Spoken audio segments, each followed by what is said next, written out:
Et c'est parti pour un petit point sur la fonction logarithme népérien. Donc cette fonction, c'est simplement la fonction inverse de la fonction exponentielle. Cette fonction logarithme népérien, on la note ln, et faire ln de a, par exemple, c'est finalement résoudre l'équation exponentielle de x est égal à a.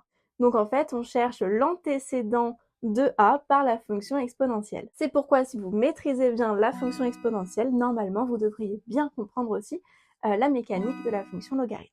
On peut donc écrire que si x est égal à exponentielle de y, alors forcément ln de x est égal à y. Par exemple, comme exponentielle de 0 est égal à 1, on aura alors que ln de 1 est égal à 0. On sait aussi sur la fonction exponentielle qu'elle est strictement positive. Ça veut dire que la fonction logarithme népérien est définie uniquement sur R plus étoile, c'est-à-dire les réels positifs privé de 0. Ça, c'est ultra important, vous le verrez dans la partie exercice.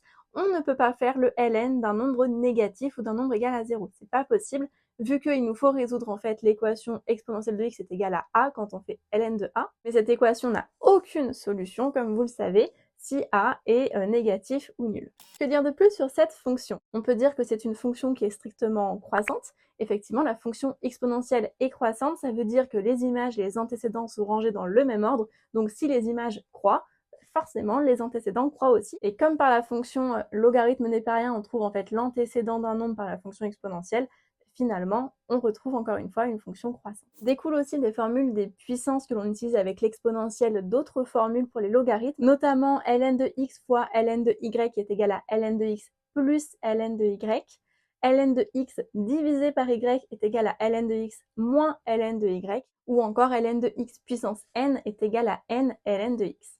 Vous retrouverez dans tous les cas toutes ces formules sur la petite fiche de cours qu'il y a juste après cette vidéo. On va noter que la fonction logarithme népérien n'est pas strictement positive, et donc elle est négative sur 0 exclu 1 et positive sur 1 plus l'infini.